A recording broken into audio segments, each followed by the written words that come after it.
बिस्मिल्लाहिर्रहमानिर्रहीम। अस्सलाम वालेकुम। कश्मीर में जो अफसोसनाक सानिया हुआ, जो अफसोसनाक वाक़या हुआ, इस पर भी हम बात करेंगे कि इस तरह के वाक़यात क्यों नहीं रुक रहे, क्यों मुसलसल इस तरह के वाक़यात होते हैं, कभी पाकिस्तान के किसी शहर में तो कभी किसी शहर में। लेकिन इस वक्त सोशल मीडिया पर एक बहस जारी है और वो बहस ये है कि जो मरकज़ी मुलजिम था, बल्कि अब गो के ट्रायल के बाद ही आप उसको मुजरिम कह सकते हैं, लेकिन वो दरिंदा से शख्स जिसके बारे में खातून ने भी जो कहा, और क्योंकि पुलिस शुरू से इन्वॉल्व थी, जिस तरह से उसको गिरफ़्तार किया गया, तो उसको जिस तरह से उसको मारा गया, तो अब लोग ये डाउट्स क्रिएट कर रहे हैं। कोई कह रहा है कि जी वो पुलिस नहीं उसको जो है वो ठिकाने लगाया है, कोई कह रहे हैं कि नहीं, जिस तरह से पुलिस बता रही है कि उसके अपने जो शरीक मुलजिम था उसकी फायरिंग से वो हलाक हुआ है। तो इस पर एक बहस जारी है और मैंने जो अफसोसनाक सूरत हाल है वो ये है कि बाज़ जो NGOs की ख़वातीन हैं उन्होंने ट्विटर पर यह कहना शुरू कर दिया है कि ये एक्स्ट्रा जुडिशल किलिंग है और ये अफसोसनाक है। देखें, बात यह है कि मैं ये समझता हूँ कि इस तरह का जो वाक़या होता है, इस वाक़े इसी को देख लें, पुराने वाक़यात को आप छोड़ दें। इस वाक़े में आप देख लें कि जिस तरह से इसको मारा गया है, इसको कत्ल किया गया है, इसको हलाक किया गया है, उस पर 95% लोग, क्या बल्कि 98% लोग खुशी का इजहार कर रहे हैं, इत्मीनान का इजहार कर रहे हैं। इस खुशी के इजहार की वजह क्या है, इस इत्मीनान की वजह क्या है? उसकी वजह यह है कि पाकिस्तान के अवाम को पाकिस्तान की जुडिशरी पर एतमाद नहीं है, पाकिस्तान की अदालतों पर एतमाद नहीं है।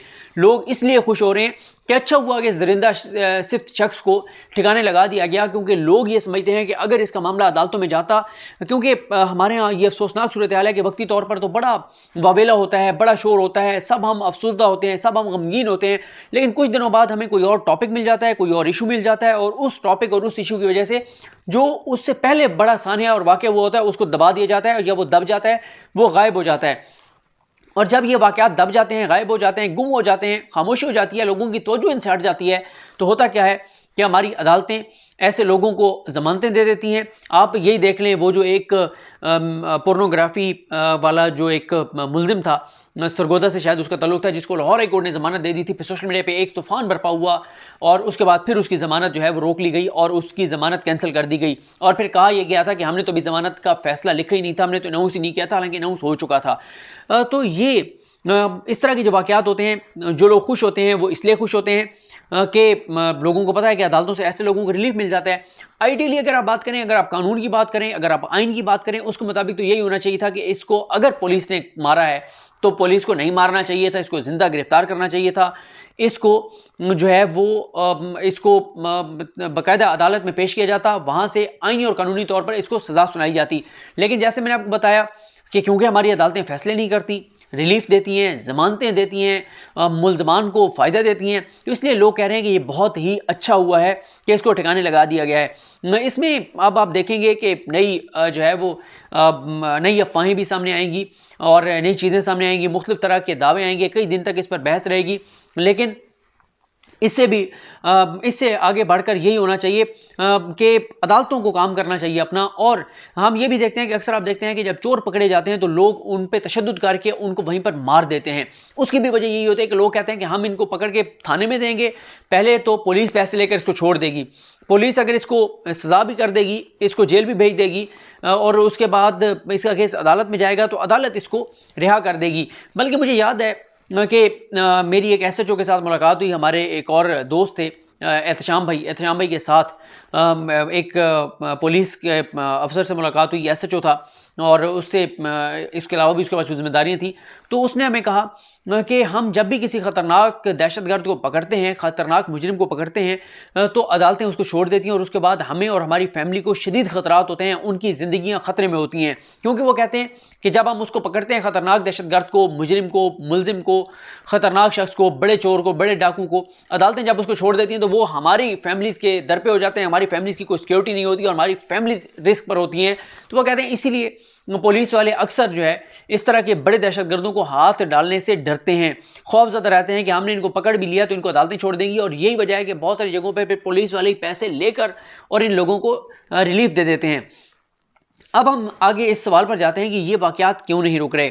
देखिए, एक तो पीपल्स पार्टी, क्योंकि ये सिंध में ये वाक़या हुआ और पीपल्स पार्टी इस चीज़ के मुखालिफ थी कि बच्चों के साथ जिनसी ज़्यादती करने वालों को जो है वो फांसी दी जाए। पीपल्स पार्टी इसके भी खिलाफ थी कि सरेआम फांसी दी जाए। पहले भी कौम ने इस पर बहुत ज़्यादा बात की, करारदादें भी पास हुई, फिर खामोशी हो गई। इस आपको मल्टीपल चीज़ें करनी पड़ेंगी। पहले नंबर पर आपको सख्त सजाएं देनी होंगी, आपको सरेआम लटकाना होगा। जब तक आप सरेआम नहीं लटकाएंगे तब तक ये चीज़ें नहीं रुकेंगी, लोगों को वहशत नहीं आएगी, लोगों को खौफ नहीं आएगा। साथ ही एक तो इसकी फांसी सजा होनी चाहिए, फिर सरेआम लटकाना चाहिए, और तीसरा ये है कि इखलाकी तरबियत मुआशरे की होनी चाहिए। इखलाकी तरबियत जब तक नहीं होगी, जब तक किरदार साजी नहीं होगी, उस वक्त तक मुकम्मल बेहतरी नहीं आ सकती। जब तक एक शख्स खुद से इस बात पर कायल ना हो जाएगी ये चीज़ गलत है, मैंने नहीं करनी, तो आप जितनी मर्जी सख्तियां कर दें, जिसने करना है उसने करना है। इसलिए इखलाकी तरबियत भी ज़रूरी है। फिर बच्चों को एजुकेट करना वो भी ज़रूरी है। फिर साथ ही है कि इसमें गुर्बत का भी फैक्टर आ जाता है कि आप देखेंगे एक खातून, उसको ये कहा गया कि आपको जॉब मिलेगी, कहाँ मिलेगी? कश्मीर में मिलेगी। कराची से खातून वहाँ चली गई। पाकिस्तान में रोज़गार के मौके बेहतर होने चाहिए, और पाकिस्तान में रोज़गार के मौके बेहतर होंगे, लोगों के पास जॉब अपॉर्चुनिटीज़ होंगी, तो शायद लोग इस तरह की मजबूरी में ये बात ना माने कि एक खातून को कराची से कश्मीर जाके जॉब करनी पड़े। फिर हम ये देखते हैं हमारे कई मजदूर जिनको बलूचिस्तान में हम देखते हैं, जो पंजाब से जाने वाले होते हैं, उनको वहाँ पे जो है वो शहीद कर दिया जाता है। तो वो बेचारे गुर्बत की वजह से दूर दराज के इलाकों में जाकर और मेहनत मजदूरी कर रहे होते हैं। तो इसलिए ये मल्टीपल चीज़ें हैं, कोई एक चीज़ नहीं है जिस पे अमल दरामद से ये मामला रुक जाएगा।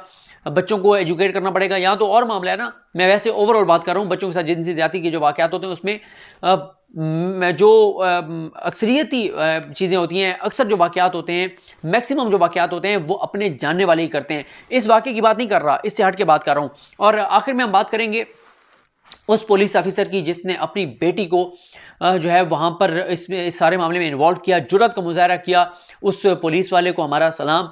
जहाँ पे हम पुलिस की करप्शन की बात करते हैं, पुलिस की लूट मार की बात करते हैं, पुलिस की 2 नंबरी की बात करते हैं, जहाँ पे पुलिस जो है, पुलिस की वर्दी बहुत सारे लोगों के नज़दीक काबिल नफरत बन जाती है, जिनके एक्सपीरियंसेस अच्छे नहीं होते, जिनके साथ पुलिस जुल्म करती है, नाइंसाफ़ी करती है, करप्शन करती है, पैसे उनसे लेती है। वहीं पे ऐसे ऑफिसर्स हमारी पुलिस के सर का ताज हैं, हमारा फ़ख्र हैं। ऐसे लोगों की वजह से ये मुआशरा चल रहा है, ये निज़ाम चल रहा है। अल्लाह ताला को ऐसे लोगों से बड़ी मोहब्बत होती है कि जो अल्लाह के दूसरे बंदों के लिए अपनी जान, अपनी फैमिली, अपने बच्चों की जानें जो हैं वो रिस्क पर डालते हैं। उस पुलिस ऑफिसर को पाकिस्तान का, पाकिस्तानियों का सलाम है, उसको आला अवार्ड से बिल्कुल नवाजा जाना चाहिए। और मैं ये समझता हूँ कि पूरी पुलिस जो है पाकिस्तान की, चाहे वो पंजाब की हो, KP की हो, बलूचिस्तान की हो, सिंध की हो, उन सब के लिए ये पुलिस वाला रोल मॉडल होना चाहिए कि कैसे एक पुलिस वाले ने अपनी बेटी को, अपनी बेटी की ज़िंदगी को रिस्क पर डाला, और रिस्क पर डालकर और एक दहशतगर्द को, एक मुजरिम को, एक दरिंदे को जो है वो गिरफ्तार किया। हालांकि वो चाहते तो ये भी कर सकते थे कि किसी और खातून को, किसी पुलिस की खातून को इसमें इन्वॉल्व करते। वो ये भी कर सकते थे किसी खातून को पैसे दे के कहते कि आपने ये स्टिंग ऑपरेशन जिस तरह होता है ये करना है, लेकिन ऐसा उन्होंने नहीं किया। उन्होंने अपनी बेटी को सामने लाए हैं। ये बहुत बड़ी मिसाल है, और तारीख में इस मिसाल का हमेशा हवाला दिया जाता रहेगा। मुझे अपनी दुआ में याद रखें। अल करीम हम सब कामयाब नसरो। अल्लाह हाफ़िज़।